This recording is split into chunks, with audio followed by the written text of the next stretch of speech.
వీళ్ళారా ఈరోజు 13/12/2025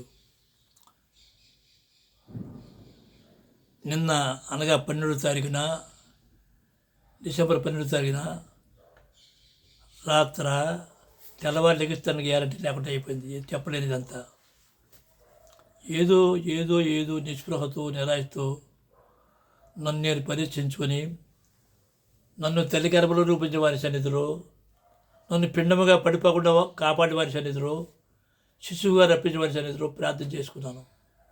అసలు ఏంటిది నీ ప్రణాళిక ఏంటి? మానవుల పట్ల నీ ప్రణాళిక ఏంటి? నా పట్ల నీ తీర్పు చెప్పు, తెలియజేయు, వినిపించు, నమ్మించు, ఒప్పించు అని యథార్థంగా ప్రార్థన చేసుకున్నాను. ఈ విధము చేతైనా నన్ను తల్లి గర్భంలో రూపించిన వారిని సంతోషపరచాలి. నన్ను తల్లి గర్భంలో పెండుగా పడిపోకుండా కాపాడిన వారిని సంతోషపరచాలి. పలుమారు ప్రాణగండంలోంచి కాపాడిన నన్ను ఇదే అని అనుకున్నాను. కానీ ఆయన సరిపోదు. ఆయనలో నేను సంతోషిస్తున్నాను, కానీ అది సరిపోదు. ఆయన నాలో సంతోషించాలా. అర్థమైంది నాయన? ఆయనలో మనం సంతోషించడం వేరు, ఆయన మనలో సంతోషించడం వేరు. అబ్బా, మానవుల ఆ ప్రణాళిక స్పష్టంగా నాకు తెలియజేసిన విషయాన్ని చెప్తా. అయితే బాబు, ఈ జ్ఞానం నాది కాదు సుమా, గ్రహించనంతే. జ్ఞానం ఎవరిది? యూదులకు ఇవ్వబడింది. వాళ్ళది జ్ఞానం, వాళ్ళ దగ్గర నుంచి నేర్చుకునేది తప్ప, వాళ్ళ గ్రంథాలు చదివితే తప్ప నాది ఎంత మాత్రమో కాదు. మరొకసారి చెప్తున్నాం. అయితే ఈ రోజున సత్యం ఎప్పుడు కూడా సంత వీధులు పడి ఉంటుంది. ఎక్కడుంటుంది? ఇరుకు మార్గంలో ప్రవేశించడం సామాన్యం కాదు. ఇది ఒక్కసారి మీరు ఆలోచించుకోండి. ఒకే మార్గము, ఒకే సత్యము, జీవమార్గం ఒకటి. అది ఏది? ఎవరు వీరికి ఎవరు? ఇవన్నీ ఆ యోధుల యొక్క గ్రంథాల వల్ల, ఆ లిటరేచర్ వల్ల నేను గ్రహించాను. ముఖ్యంగా యెరూషలేము నుంచి నాకు గ్రంథం వచ్చింది. ఆ గ్రంథం ఇది మిత్ అంటే మోసం. ఎవరు మోసం? క్రైస్తవ్యం గురించి క్లియర్గా నాకు అర్థమైంది చెప్తున్నాను. ఇస్లాం గురించి అర్థమైంది, ఈనాడు రబ్బీజీ గురించి అర్థమైంది. అయితే ఏది రావాలి? యహూదీజు రావాలి. రబ్బీజీ వేరు, యహూదీజు వేరు. అర్థం చేసుకో. వ్యక్తి పేరు మీద ఈనాడు క్రైస్తవ మతం ఉంది, అబ్రహాం సంతానం అని. కాదు వాళ్ళు తప్పు, మేమే రేట్ అని ఇస్లాం మతం ఉంది. రెండు తప్పు అని రబ్బీజీ ఉంది. ఇవన్నీ తప్పు, పరిపూర్ణం కాదు, పరిపూర్ణమైన యహూదీజం అని లేఖనం చెప్తుంది. అయితే మానవుల పట్ల చెప్తే ఏంటి? వృద్ధుల గురించి ఒక అతను, నీకు వయసు పెద్ద అయిపోయి పిచ్చివాడివి అయిపోయావన్నారు. నిజంగా చెప్తూ పిచ్చివాడిని అయిపోయాను. దేని గురించి పిచ్చివాడిని అయిపోయానంటే, ఈ లోకం ఏది నాది కాదని తెలుసుకున్నాను. ఈ శరీర సంబంధాలు ఎవరు నా వారి కాదని తెలుసుకున్నాను. దృష్టికి కంటికి కనబడి ఏది నాది కాదని తెలుసుకున్నాను. నేనే నా వాడి కాదని తెలుసుకున్నాను. ఇదంతా అగమ్యం, అదృశ్యము. తెలుసుకుంటే ఏమైపోయింది? నా కళ్ళు తెరబడి, తండ్రి అయ్యా నీ దగ్గర రావాలి. ఎలా రావాలి? ఆ మార్గం ఏది? ఆ ఇరుకు మార్గం ఏది? ఆ సత్య మార్గం ఏది? ఆ వెలుగు మార్గం ఏది అని ప్రార్థన చేసుకుంటాను. యథార్థం చెప్తాను. ఆ పరలోకం తండ్రి కంటే, నన్ను తల్లి గర్భంలో రూపించబడి కంటే ఏది ఎక్కువ ప్రేమించినాం? నా తల్లిని, నా తండ్రిని, నా అన్నని, నా తమ్ముళ్ళని, నా భార్యని, కొడుకుల్ని, మనవల్ని, తుదుగు నన్ను కూడా ప్రేమించుకున్నది విగ్రహారాధన అని గ్రహించాను. కాబట్టి ఈ వృద్ధుడు చదువుమా, వృద్ధుడి అంత జ్ఞానం ఉన్నది, శాదాస్తి కూడా ఉందయ్యో. ఏది నాతో శాదాస్తి చూస్తారో జ్ఞానం చూసి చూడండి అమ్మా. యోబు 12:12. వృద్ధుల యొద్ద జ్ఞానమున్నది. వృద్ధుల యొద్ద ఏముంది? జ్ఞానం. దీర్ఘాయువు వలన వివేచన కలుగుచున్నది. ఇంచేత ఎన్నిసార్లు పడిపోయాను, చెప్పాను, భ్రష్టుని అయిపోయాను. దీర్ఘాయువు ఎన్నో అనుభవించింది కదా, కాబట్టి దీర్ఘాయు జ్ఞానం కలుగుతుంది. మరి వివేచన, ఈ తప్పురా, క్రైస్తవ మతం ఎందుకు తప్పు, క్రైస్తవ మతంలో ఈ రబ్బీజు తర్వాత ఇస్లాం ఎందుకు తప్పు, రబ్బీజు ఎందుకు సంపన్నం, ఇవన్నీ వివేచన వచ్చింది మనకు. సామెతలు 16:31. సామెతలు 16:31. నెరసిన వెంట్రుకలు సొగసైన కిరీటము, అవి నీతి ప్రవర్తన గలవానికి కలిగి ఉండును. నా వయసు 85 సంవత్సరాలు. తరం పండిపోయింది, గడ్డ పడిపోయింది. ఇది నిరసన వెంట మరొకసారి సామెతలు 16:31. నెరసిన వెంట్రుకలు సొగసైన కిరీటము, అవి నీతి ప్రవర్తన గలవానికి కలిగి ఉండును. అర్థమైందని ఆయన కూర్చోదమ్మా. లేవి కాండము 19:32. తల నెరసిన వాని ఎదుట లేచి ముసలవాని ముఖమును గణపరిచి నీ దేవునికి భయపడవలను అని యెహోవా చెప్తున్నాడు. మరొకసారి చదవమ్మా. లేవి కాండము 19:32. తల నెరసిన వాని ఎదుట లేచి ముసలివాని ముఖమును గణపరిచి. ఈ వయసు వరకు 85 సంవత్సరాల వరకు మాట్లాడుతుంటూ కళ్ళు కనపడుతుంది, చెవులు కనపడుతున్నాయి. తండ్రికి సార్ చెప్తుంది, ఏదో తండ్రి యొక్క హస్తంతోడుగా గ్రహించి నిలబడి ఎవరిని పెట్టి పర్వతం నిలబడి గణపతి ఎవరిని కనపరిచినట్టు తండ్రిని గణపరిచి నీ దేవునికి భయపడాలి. ఎవరు భయపడాలా? నేను యెహోవాను. ఓకే, ఇప్పుడు చెప్తున్నానండి. అయితే పరమతాన్ని చెత్త చెప్తున్నానండి. కూర్చో అమ్మ, కూర్చో. సర్వమానవుల్ని ఒకే ఒక అమ్మ వినండి, నాకే చూడండి. సర్వమానవుల్ని ఒకే ఒక ఆదాం ద్వారా తయారు చేశారు.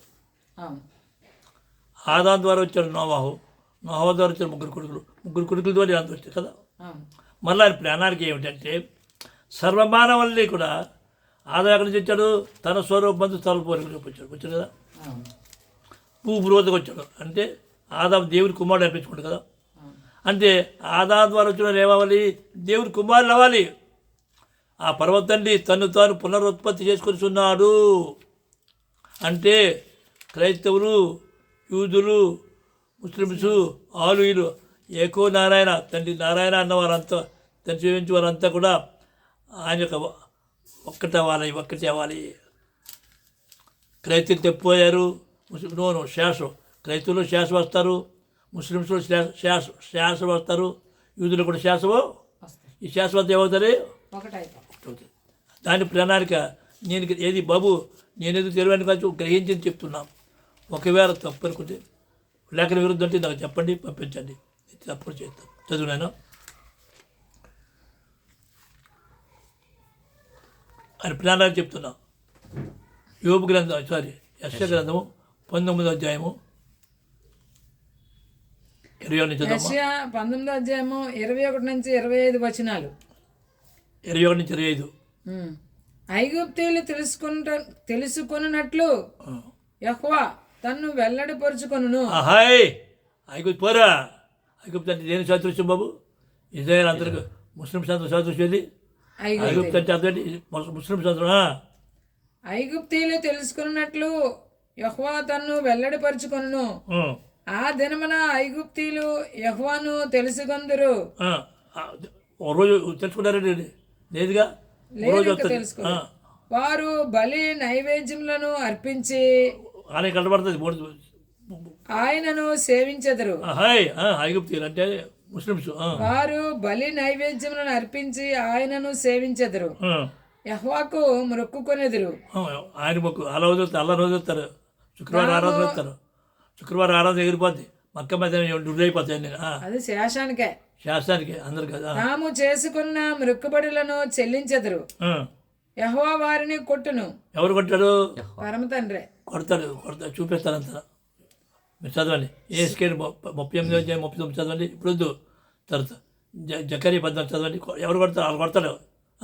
స్వస్థపరచవలనని ఐగుప్తీయులను కొట్టును. ఎందుకు కొడుతున్నాడు? స్వస్థపరచాలి. స్వస్థపరచలే. వారు యెహోవా వైపు తిరుగుగా ఆయన చచ్చిపోతారు. ఇజ్రాయేల్ గెలిచేస్తారు. అరే మన అలా డుర్రే, ఇది డుర్రే ఏసుక్రీస్తు డుర్రే, అసలు తండ్రి ఒకడే తిరిగిపోతారు. క్రైస్తవులు తిరిగిపోతారు, ముస్లింలు తిరిగిపోతారు, నబీలు కూడా తిరిగిపోతారు. నబీలకి నామం తెలిసిపోద్ది. అసలైన నామం యెహోవా అని, అదనే ఉండిపోతాం. ఓహో అని. వారు యెహోవా వైపు తిరుగుగా ఆయన వారి ప్రార్థన అంగీకరించి వారిని స్వస్థపరచును. ఆ దినమున ఐగుప్తు నుండి అషూరుకు రాజమార్గము ఏర్పడును. అషూరీయులు ఐగుప్తునకును, ఐగుప్తీయులు అషూరునకును వచ్చుచూ పోవుచుందురు. అషూరి అంటే ఎవరు? అన్యులు. అంటే అర్థం ఏంటి? ఈ ముస్లిమ్స్ అన్యులు ఏమైపోతారు? ఒకటి అయిపోతారు. ఇంకా ఆ దినమున వీళ్ళందరూ ఎవరితో కలిసిపోతారు? యూదులతో ఆయనతో కలిసిపోతారు.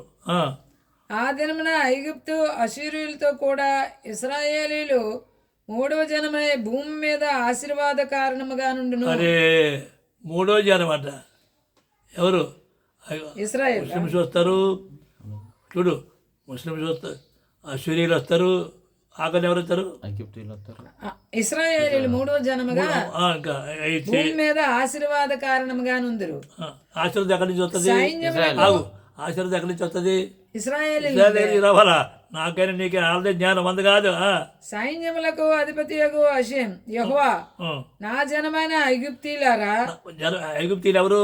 ఆయన ఆధారం నుంచి వచ్చినారు కదా, నా నుంచి వచ్చినారు కదా. ఆయన ద్వారా నా జనమైన ఐగుప్తీలారా, నా చేతులు పని అయిన అశూరీయులారా. అశ్వరీయులు ఎవరు?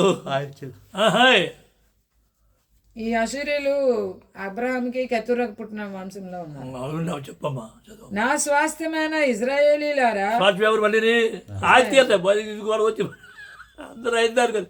అయితే చెప్పలేదు. మీరు ఆశీర్వదింపబడుదురని చెప్పి మీరు ఆశీర్వదింప వారిని ఆశీర్వదించండి. ఇప్పుడు అర్థమైందా? అంటే అర్థమేంటి? అందరూ ఒకలా ఆదానికి వచ్చిన వాళ్ళందరి మీద కూడా బాబు అందరూ ఒకటే అయిపోయినా ఎవరు ఒకటే అవుతారు. అంటే ఒకే ధర్మశాస్త్రం, ఒకే రక్షకుడు అన్ని చెప్తారు. ఒకే ధర్మశాస్త్రము, ఒకే రక్షకుడు, ఒకే పాప. ఆయన నామంలో రక్షణ. ఆయన వాడన్నాడు, అన్యులు ధర్మశాస్త్రం పఠించాలంటారు కదా. 613 నువ్వు పఠిస్తున్నావు అని ఊరికి అడిదా. 663 అంటే ధర్మశాస్త్రం ఉంది, విధులు, కట్టడలు ఇవన్నీ ఉన్నాయి. ఇవన్నీ కలిపి 613. అర్థమైందా? ఇవి విధులు, కట్టడలు, 10 ఆజ్ఞల గురించి మాట్లాడుతున్నాను. 10 ఆజ్ఞలు, నియామక పండగల గురించి మాట్లాడుతున్నాను. నియామక దినములు, నియామక రోజులు, పండగల గురించి 10 ఆజ్ఞల గురించి మాట్లాడుతున్నాను నేను. ఇది అందరికీ ఒకటే ధర్మశాస్త్రము. మరొకసారి చెప్తున్నాం. నోవాయిడ్ అనేది అది కలిపి తీశారు కాబట్టి అది అందుకేలా ఉంది. అయితే వాళ్ళకి సమయం రాలేదు, వాళ్ళు తెలుసుకుంటారు. ఇప్పుడు చదవమ్మా. జకర్యా 2:11 చూడండి. అంజలి ఇలాంత అంజలే కదా. అంజలి ఏం చదవమ్మా. జకర్యా 2:11 ఇదే యెహోవాకు ఆ దినమున అన్ని జనులు అనేకులు యెహోవాను హత్తుకొని నాకు జనులగుదురు. ఏమైపోతారు? ఆయనకి జనులు అవుతారు. ఆయన జల్దికి మీరు ఆదివారం చేసుకుంటారా? మీరు వేసుకునిస్తానంటారా? మీరు అల్లారంటారా? ఎవడరా చెప్పండి నీకు? ఎవరు అయిపోతారా? ఓకే. నేను మీ మధ్య నివాసం చేతను. ఎవరి మధ్య? అన్ని మధ్య ఉంటారు. ఓకే. అప్పుడు అషేం యెహోవా నన్ను మీ యొద్దకు పంపి ఉన్నాడని మీరు తెలుసుకుందరు. తెలుసుకుంటారు. ఒక రోజు వస్తుంది. ఇప్పుడు చూడమ్మా 49 యెషయా 49 చదండి. వీళ్ళందరూ మనందరూ కూడా 6 వెలుగులోకి వెళ్ళాలి. 8:23 జకర్యా 8:23 సైన్యములకు అధిపతి యెహోవా సెలవిచ్చినది ఏమనగా ఆ దినములలో ఆయా భాషలు మాట్లాడు అన్యజనులలో 10 మంది ఒక యూదుని చెంగు పట్టుకుని. ఒక్క యూదుని బాగా విను. ఒక్క యూదు అంటే అటువంటి యూదులు అంతా ఎంతమంది అయిపోయి? ఒక మనిషి. అందరూ కూడా ఇజ్రాయేల్ ఒకే మనిషి అయ్యారా? అప్పుడు అని పట్టుకొట్టుకు అంతవరకు రారు. దేవుడు మీకు తోడుగా ఉన్నాడన్న సంగతి మాకు వినబడదా? ఇక నిలబడదు. టైం వచ్చింది, వినబడేది కనుక మేము మీతో కూడా వస్తామని చెప్పుదురు. అప్పుడు ఆ టైం రాలేదు, వస్తుంది. ఆ టైం దగ్గర పడ్డది. యెషయా 49 చదువమ్మా. యెషయా 49:6 నీవు యాకోబు గోత్రపు వారిని ఉద్ధరించినట్లును ఇశ్రాయేలులో తప్పింపబడిన వారిని రప్పించినట్లును నా సేవకుడివై ఉండుట ఎంతో స్వల్ప విషయం. భూదిగంతముల వరకు నీవు నేను కలుగుజేయు రక్షణకు సాధనమగుటకై. ఎవరు సాధన? ఎవరు? ఇశ్రాయేలే. అన్ని జనులకు వెలుగై ఉండునట్లు నిన్ను నియమించి ఉన్నాను. ఎవరు వెలుగులోకి వెళ్ళాలి? మనం ఇశ్రాయేలీల వెలుగులో. కఠిన అయిపోయారు. ఒకడు అంటాడు బాబు పీడి సుందరం అమాయకుడు అంటాడు ఇజ్రాయేల్ చేపకుడు. ఇజ్రాయేల్ చెప్పించేవాడు శాపగ్రస్తుడు, అమ్మాయికి తెలియక ఏయ్ ఏ అన్నారు ఉంటుంది ఈ భూమి మీద. ద్వేషించేవాడు, దూషించేవాడు, అన్నారు ఈ భూమి మీద అన్నారు ఉంటుంది చెప్పు అన్నారు ఉంటుంది పుట్టినరోజు అనంగా పుట్టినరోజు చేసుకుంటే చేపమని తెలియదు అమాయకుడు కళ్ళు తెరబడలేదు చదువుమా యెషయా 60:3 జనములు నీ వెలుగునకు వచ్చెదరు. ఎవరు వెలుగులోకి వస్తారు? ఇశ్రాయేలీయులు. శభాస్. అర్థమైందా? ఇప్పుడు చాలు. రాజులు నీ ఉదయకాంతికి వచ్చెదరు. ఇప్పుడు అయితే బాగా వినండి, వినమ్మా. ప్రపంచమంతా కూడా ఆయన ఆదరించి వచ్చిన వాళ్ళే, అంటే ఈ ప్రపంచంలో అందరూ కూడా యథార్థవంతులు అందరూ కూడా, ఆయన దృష్టి యథార్థవంతులు అందరూ కూడా ఒక వ్యక్తి అయిపోవాలా? ఏమైపోవాలా? ఒకే ఆత్మ రావాలా, ఒకే మనసు రావాలా, ఒకే హృదయం రావాలా. అలా చేతి శాసనం అందరు కాదురా నాయన, శాసము. అయితే సువార్త ఎక్కడి నుంచి రావాలి? యెరూషలేము శిరస్సు ఎవరు? చూడండి ఒకసారి పెద్దమ్మ బాబు, ఇది కాదు అసలు పరిపూర్ణ సువార్త కాదు ఇది. ఇదంతా రాబో దాని బాబు, రాబో సువార్తకి దేనికి పునాది అంత ఉంటుంది. నాది పరిపూర్తి కాదు, రబ్బీది పూర్తి కాదు, ఏది పూర్తి కాదు, అసలు ఇది ఉంది. మీకా 4:1-3 అంచె దినములలో యెహోవా మందిర పర్వతముల శిఖరమున స్థిరపరచబడి కొండల కంటే ఎత్తుగా ఎత్తబడగా, ఇవన్నీ కొండలు, ప్రవాహం వచ్చినట్లు జనులు దానిలోనికి వత్తురు. ఎక్కడికి వస్తారు? యెరూషలేము దగ్గర వాళ్ళలోకి వస్తారు. చూడు, అందరూ ప్రవాహం వచ్చి రావాలంటే ఎలాగా రావాలంటే దాని పునాది ఉండద్దా? ఏర్పడిన స్థలం ఏది? యెరూషలేము. మరి యెరూషలేము దాని పునాది ఎవరు? ప్రపంచంలో ఆయా దేశాల్లో, ఆయా రాష్ట్రాల్లో, ఆయా భాషలు మాట్లాడే వారి మధ్య ఏర్పడిన స్థలాలు ఉన్నాయి. ఆ స్థలాల్లో సిద్ధపడతారు, వారికి తెలియజేస్తారు, వాళ్ళకి గ్రహింపజేస్తారు, వాళ్ళకి వినిపిస్తారు, వాళ్ళు చూపిస్తారు. స్థలం దేని గురించి? ప్రపంచ యుద్ధాలు దేని గురించి? స్థలం గురించేనా? ప్రపంచం ఇప్పటికే అలాగే ఏర్పడిన స్థలాలు ఉన్నాయి. ఆ స్థలాన్ని నుంచి సిద్ధపడతారు. ఓకే, చదువమ్మా. కాబట్టి ఆ కాలమున అన్య జనులు అనేకులు వచ్చి సియోన్లో నుండి ధర్మశాస్త్రమును, ఎక్కడి నుంచి వస్తుంది? సియోన్లో నుండి ధర్మశాస్త్రం పండించవద్దా? వాడంతడు ఏడు కాదుగా, 10 ఆజ్ఞలు ఉన్నాయి కదా. ఓకే, యెరూషలేములో నుండి యెహోవా వాక్కును బయలువెళ్ళెను. ఎక్కడి నుంచి రావాలి? యాకోబు దేవుని మందిరమునకు యెహోవా పర్వతమునకు మనము వెళ్ళుదము రండి. చూడండి, కొండ కాదు ఇది, పర్వతం. ఆయన తన మార్గముల విషయమే మనకు బోధించును, మనము ఆయన త్రోవల్లో నడుచుకొందుము అని చెప్పుకొందుము. యాకోబు ఆయన మధ్యవర్తి ఎవరు? యాకోబు అంటే అర్థం? ఇశ్రాయేలీయుల శాసనం, పరిశుద్ధుడు, నీతివంతుడు, అనేక జనములకు న్యాయం తీర్చును, దూరమున నివసించు బలము గల అన్యజనులకు తీర్పు తీర్చును. వారు తమ ఖడ్గములను నాగటి నూలేదు. తీర్పు తీర్చేది ఎవరు? ఇజ్రాయేల్ పరిశుద్ధులు. బాగా దాని గురించి చెప్పకూడదు, చెప్తానండి. తీర్పు తీర్చేది ఎవరంటే ఒకసారి జస్ట్ చెప్తారు. బాగా వినండి. పరలోకమందున తండ్రి నన్ను గ్రహింపజేసింది, తెలియజేసి మీకు ఇది ఎక్కడి నుంచి తెలియజేశాడు? డైరెక్ట్గా తెలియజేయలేదు. ఇజ్రాయెల్ నుంచి వచ్చింది, జ్ఞానం వాళ్ళ దగ్గర నుంచి వచ్చింది. ఆ గ్రంథాలు పట్టుకున్నాను, ఆలస్యంగా పట్టుకున్నాను, వాళ్ళ దగ్గర నుంచి నేర్చుకున్నాను. ఒకవేళ వాక్యం విరుద్ధంగా ఉంటే చెప్పండి, సరి చేసుకుంటాను. ఓకే, చదువమ్మా. తీర్పరి ఎవరు? ఇజ్రాయేలే. దానియేలు గ్రంథము 7:13-14 18, 22, 27 రాత్రి కలిగిన దర్శనములను నేనింకా చూచుచుండగా ఆకాశ మేఘారూఢుడై మనుష్య కుమారుని పోలిన ఒకడు వచ్చి ఆ మహావృద్ధుడగు వాని సన్నిధిని ప్రవేశించి ఆయన సముఖమునకు తేబడిను. ఎవరు? మహావృద్ధుని, మనుష్య కుమారుని పోలిన వాడు. బాగా ఉండండి. యోషువాని మనుష్య కుమారుడు అన్నారేమో, అదంతా సాదృశ్యము, కాదు, ఇక్కడ మర్మం మర్మం మర్మం. ఇశ్రాయేలీలు వస్తారు. మనిషి కుమారుడు అంటే ఎవరు తెలుసా? మనిషి కుమారుడు ఎవరంటే ఇశ్రాయేలీలు. ఇజ్రాయేలు పరిశుద్ధులు, ఇజ్రాయేలు నీతివంతులు, ఇజ్రాయేలు శాస్త్రము. అవన్నీ మన యెహెజ్కేలు కూడా మనిషి కుమారుడు రాయబడి ఉంది, దానియేలు కూడా మనిషి కుమారుడు రాయబడి ఉంది. ఇవన్నీ చెప్తాను గురించి చదువు. రాత్రి కలిగిన దర్శనములను నేనింకా చూచుండగా ఆకాశం మేఘరూఢుడై మనుష్య కుమారుని పోలిన ఒకడు వచ్చి ఆ మహావృద్ధులకు వాని సన్నిధిని ప్రవేశించి ఆయన సముఖమునకు తేబడెను. సకల జనులను, రాష్ట్రములను, ఆయా భాషలు మాట్లాడేవారును ఆయనను సేవించినట్లు ప్రభుత్వమును, మహిమయు, ఆధిపత్యమును ఆయనకి ఇయ్యబడెను. ఎవరికి? మనిషి కుమారుడు పోలిన వాడికి. శేషించిన ఇజ్రాయేలు. యెషువ కాదు మనిషి కుమారుడు పోలినవాడు ఎవరు? ఇజ్రాయేలు పరిశుద్ధులు, శాస్త్రము. ఆయన ప్రభుత్వము శాశ్వతమైనది. అది ఆయన రాజ్యం. అది ఎవరిది? శాశ్వతమైన రాజ్యం అది. ఈ క్రైస్తవులు ఏం చేశారు? యేసు దగ్గరించారు. ఇవన్నీ బాగా వినండి.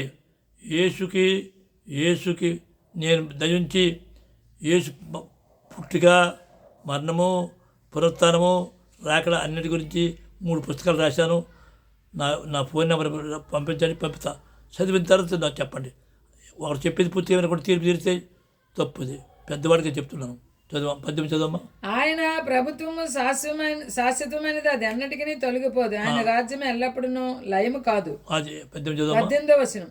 అయితే 18 అయితే దానియేలు 7:18 వచనం.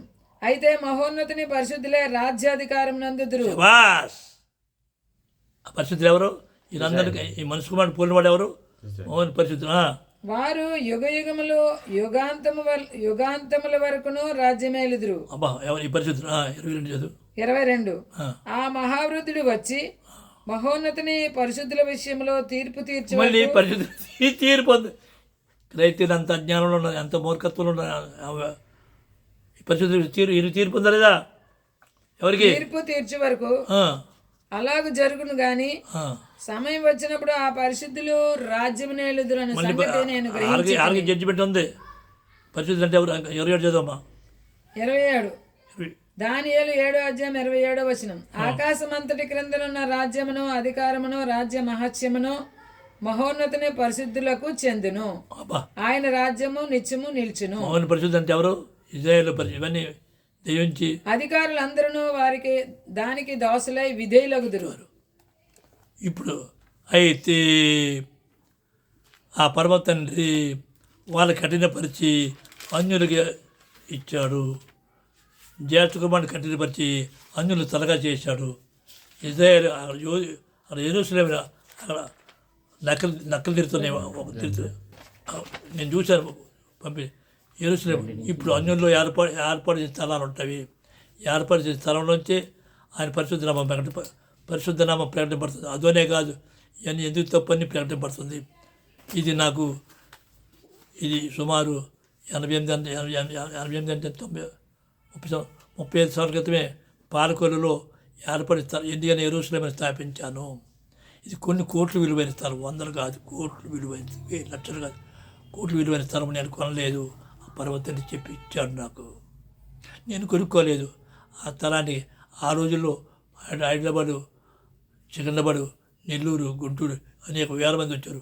తర్వాత బయలుదేరి శాశ్వే మిగిలారు. ఇప్పుడు శాశ్వే ఉన్నారు. చదువమ్మా. యెషయా 2:2 వచనం నుండి 2-3 వచనాలు. 32 చదువు.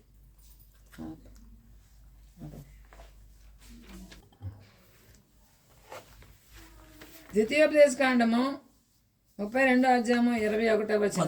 ముందు 16 చదివిస్తారు. చదువు. ద్వితీయోపదేశ కాండము 32:16.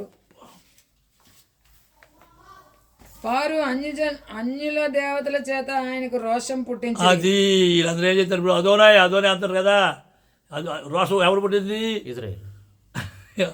ఆయనకు రోషం ఆయనకి రోషం పుట్టింది. ఇలా అన్య చేశాను. హే కృత్యముల చేత ఆయన కోపింపజేసిరి. అంచేత ఎవరికి ఇచ్చారు? లెగదీశారు. ఎవరు? అన్యులు లెగదీశారు. ద్వితీయోపదేశ కాండము 32:21 వచనం. వారు దైవము కాని దాని వలన నాకు రోషం పుట్టించిరి. ఎవరికి ఇజ్రాయేల్ అది కఠినైపోయింది. ఇశ్రాయేలందరూ కూడా తండ్రికి కోపం పుట్టించారు. అదోనే పేరు మీద రోషం. ఆ, తమ వ్యర్థ ప్రవర్తన వల్ల నాకు ఆగ్రహము పుట్టించిరి. ఆ. కాబట్టి కాబట్టి జనము కాని వారి వలన జనము కాని వారు ఎవరు? పుట్టింతును.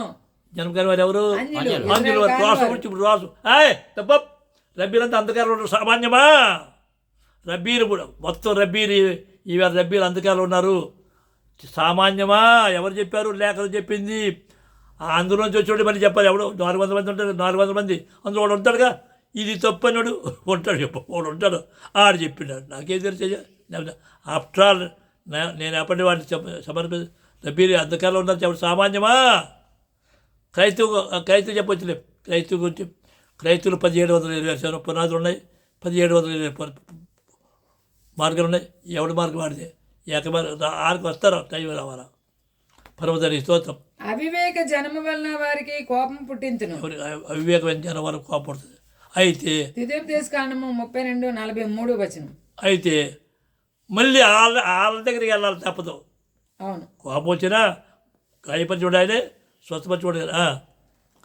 జనులారా 32:43 ద్వితీయోపదేశకాండము 43 వచనం. జనములారా ఆయన ప్రజలతో కూడా ఆనందించుడి. బాగా వినండి. యేసు లేకపోతే యేసువా పుట్టుక, చనిపోవడం, లేగడం, రావడం అనేది 3 గ్రంథాలు రాశాను. తర్వాత రబ్బీజం అనేది అంధకారంలో ఉన్నది, ముఖ్యంగా నోవాడు గాఢాంధకారంలో ఉన్నదని రాశాను. దానికి ఎందుకంటే అవన్నీ స్ట్రాటజీ పంపిస్తాను.